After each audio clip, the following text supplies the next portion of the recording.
Accord, désaccord avec Guillaume Durand sur Radio Classique et Paris Première. Michel, page 373. Arrêtez d'embrasser tout le monde, Michel. Bonjour. Bonjour. Alors, vous rencontrez François Hollande à une Légion d'honneur et il vous dit: viens, tu vois, on ne cède pas, et ça finit par passer avec le geste de balayer devant lui des tonnes de gravats ou de poussière. Ce type est quand même un mystère. Absolument. Je dois dire que moi aussi, je suis suffoqué.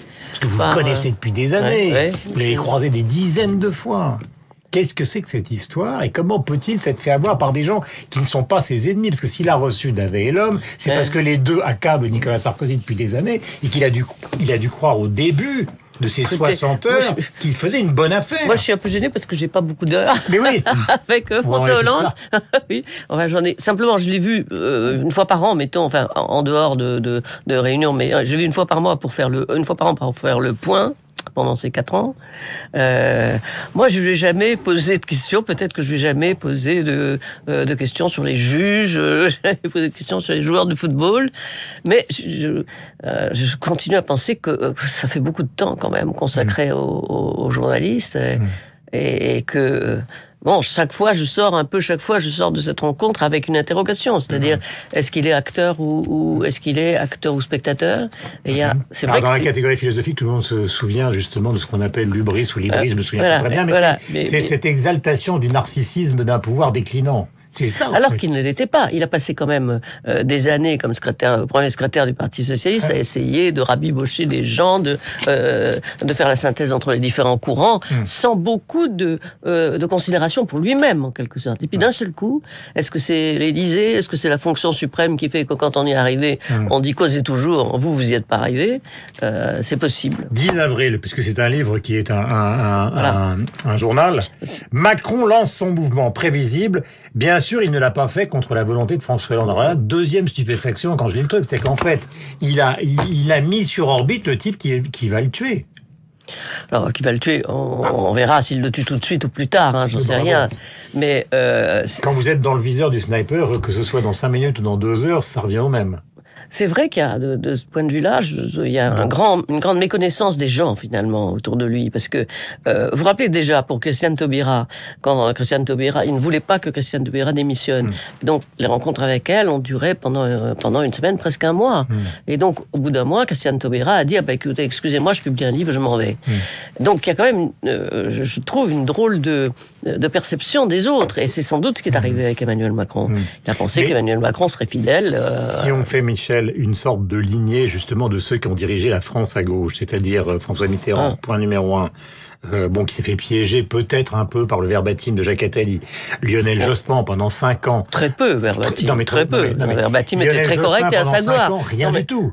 Rien du tout. Rien du tout. Alors qu'est-ce que c'est que cette génération qui appartient à la même famille politique, qui se connaît et qui tout d'un coup est atteinte par une maladie du bavardage et du narcissisme terrible? Écoutez, je sais pas, enfin, ce que je peux vous dire. Non, mais c'est vrai que vous êtes, que tout le monde parle. Tout le monde parle. Je crois que mon livre en est la démonstration. Tout le monde parle, même quand on dit attention, je fais un livre. Tout le monde parle. Et moi, ce qui m'intéressait, c'est de voir la pente. La pente, voilà. Et la pente, c'est le chaos, il faut bien le dire. Mais à droite comme à gauche, mais parce on va que c'est pas mieux. On va y revenir dans un instant, parce que je vois simplement sur le livre et la perspective pour l'économiste des primaires de ce soir. Nicolas, vous en attendez quoi? Vous qui les avez vus, en plus, les candidats de la droite, sur les problèmes économiques.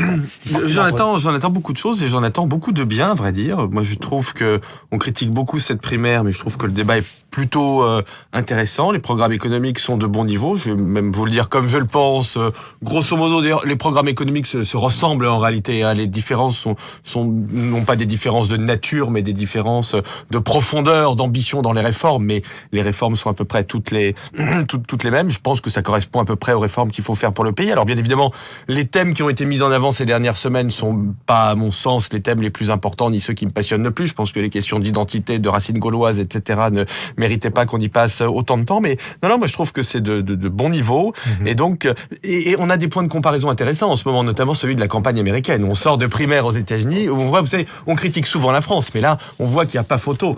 On a quand même un débat en France comparé à ce qui s'est passé aux États-Unis, y compris la primaire américaine républicaine, qui est véritablement d'un autre niveau. Donc, j'attends vraiment C'est vous croyez qu'en 17 minutes, on peut régler ce problème-là? Mais est-ce que je voudrais faire un lien avec le livre de Michel Cotta, parce que le titre du livre, Comment en est-on arrivé là? Moi, c'est la question que je me pose tous les jours, parce que j'avais bien identifié dès le début du quinquennat l'impréparation de François Hollande et de son équipe. Moi, ça m'avait vraiment beaucoup frappé de voir François Hollande, Michel Sapin, quelques semaines avant l'élection. Ils étaient très joyeux, ils exultaient de retrouver ce pouvoir, mais ils n'avaient pas d'idée de ce qu'ils allaient faire. Et je trouve pour le coup que la droite a compris cette leçon. C'est-à-dire que les candidats, je pense en particulier à Alain Juppé, François Fillon, Nicolas Sarkozy peut-être un peu moins, mais Bruno Le Maire, on s'est beaucoup moqué de son programme de 1000 pages. Mais il faut savoir ce qu'on veut. Moi, je trouve ça pas idiot. Alors évidemment, c'est un peu scolaire, etc. Mais donc, je pense que la droite a retenu cette leçon. Page 372, Michel Hervé Guémard, vous êtes avec lui.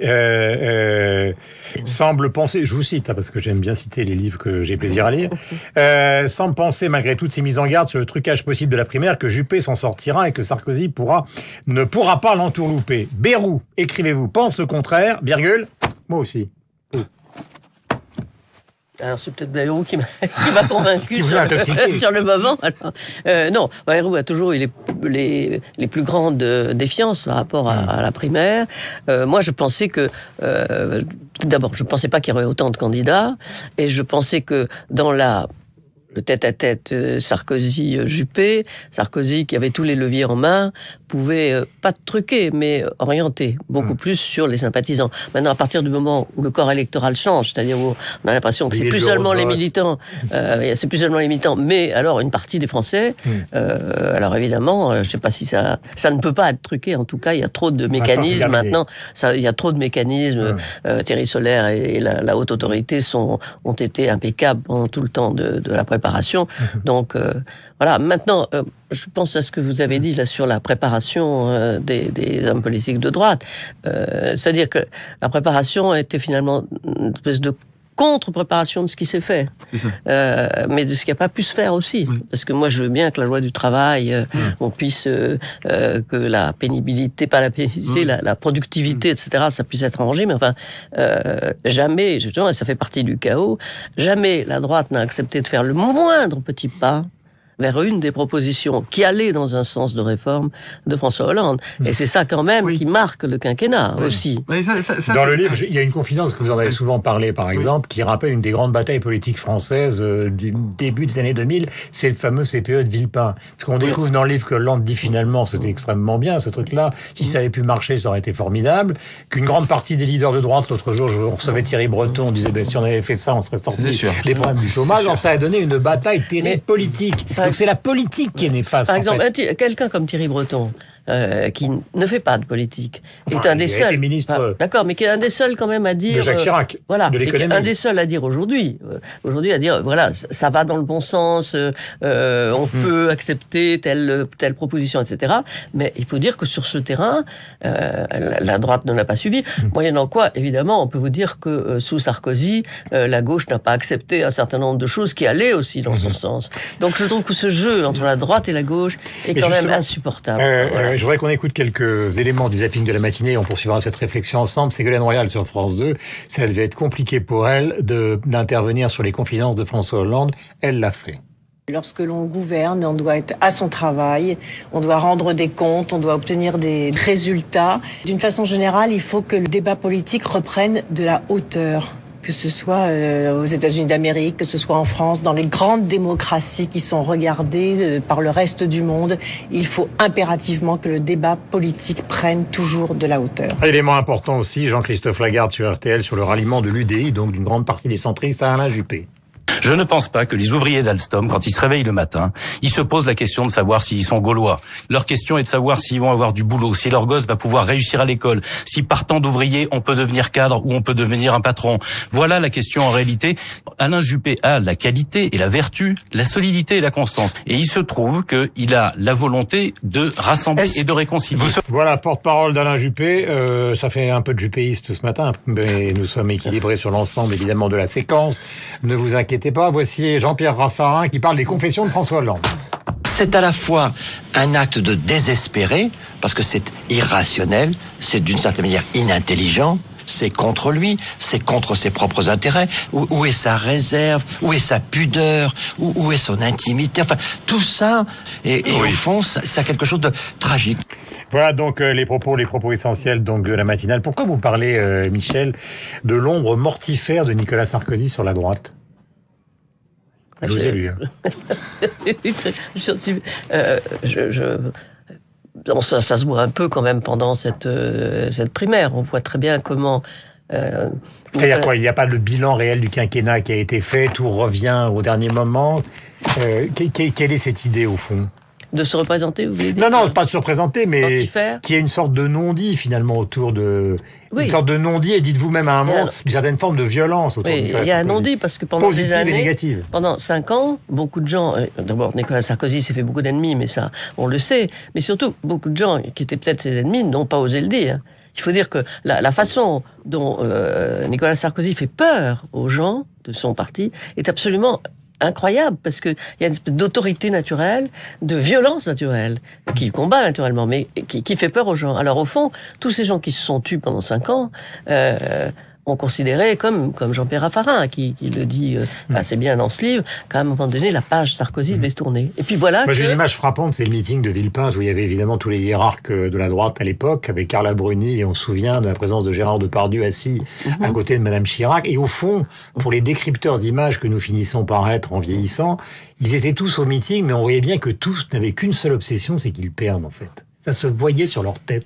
Ça, peut-être, c'est de l'extrapolation. Non. C'est une... Je jure, je pense quand même qu'un certain nombre de gens... Au fond, le cas Fillon est tout à fait intéressant, puisqu'il a quand même été honnête, fidèle, sincère. C'est grandiose. En faisant cette description, je ne l'approuve pas, mais c'était le sous-texte d'une pièce de théâtre, finalement. Mais c'est d'une pièce de théâtre, d'ailleurs. Je trouve que la façon dont... Écoutez, quand on revoit l'épopée de Sarkozy pendant ces 4 dernières années, on se dit quand même que partir de rien, être dans un trou, et remonter, et avoir la présidence, et être candidat, c'est vrai que c'est une énergie peu familière. Mais voilà, simplement, je dirais pas ses adversaires, d'ailleurs. Enfin, dans le même camp, les gens ont quand même tendance à trouver que trop, c'est trop, quoi. Voilà. Vous avez arbitré un débat des présidentielles avec Jean Boissonnat. Est-ce que vous pensez que les journalistes vont jouer un rôle ce soir dans ce qui se passe? Question posée à tous les deux. Michel. Quand il y a 7 personnes, vous savez, c'est difficile d'avoir un rôle, mais on peut toujours orienter la conversation, mais laisser quand même les temps de parole. C'est ça. L'essentiel, quand même, c'est pas les journalistes. Pardon de dire ça, mais de temps en temps, l'essentiel ne sont pas les journalistes. C'est quand même les gens qui ont à dire, y compris à se différencier de leur programme, tout en affichant à peu près le même. C'est ça qui va être intéressant, quand même. Voilà. Mais je suis différent, mais je ne divise pas. Voilà. Nicolas, le rôle des journalistes? Non mais déjà sur le rôle de ces débats, moi je pense qu'on en fait un peu beaucoup sur ces débats. Alors je l'ai dit, c'est très intéressant. Moi je vais le regarder de bout en bout. Vous avez le journal de Bridget Jones. Ceci dit, remarquez, j'arbitrerai peut-être différemment au dernier moment. Mais non, mais ce que je veux dire par là, c'est que au fond, et on a vu ça aussi d'ailleurs à l'étranger dans les campagnes récentes, au Royaume-Uni, aux États-Unis, les débats ont conforté des tendances. Mais vous n'avez pas un débat qui a pu véritablement rompre une tendance qui s'était installée. Pour une raison qui me semble assez simple, c'est que ces débats, je trouve, exacerbent les différences. C'est-à-dire que va-t-on voir ce soir, si je prends en tout cas le duel Sarkozy-Juppé, Nicolas Sarkozy, dont on imagine bien qu'il va faire des propositions toujours plus outrancières pour créer le débat, etc. Et d'après ce que je sais de la façon dont Alain Juppé prépare le débat, son entourage me dit qu'il le prépare très méthodiquement, sur le fond, en recevant des gens qui ont écrit des livres, en parlant avec eux pendant 1 heure, 1 heure et demie sur des sujets extrêmement... Donc je pense que... Vous voulez dire vous? Au fond, oui. Bruno Le Maire aussi, il fait ça. Oui, bien sûr, oui, mais ils font tous d'être un peu sérieux, quoi. Michel Cotta, le livre s'appelle Comment en est-on arrivé là? Histoire d'un chaos politique. C'est une méthode que vous connaissez, qui est celle du journal, qui est excellente et qui est publiée aux éditions Robert Laffont. Merci Michel, vous revenez bien évidemment quand vous le souhaitez. Vous êtes invité presque permanent. Je dis bien presque, il faut toujours être prudent. Parce qu'après, on prend les engagements et on ne les tient pas. Nicolas Bouzou signe un livre dont on va rappeler le titre. L'innovation sauvera le monde, chez Plon. Voilà, chez Plon. Vous savez, vous avez une tendance bizarre à regarder la table quand on vous parle. C'est curieux. Et c'est pour ça qu'on vous aime, Nicolas. C'est parce que vous réfléchissez, vous vous concentrez, ce qui est bien. 8h56.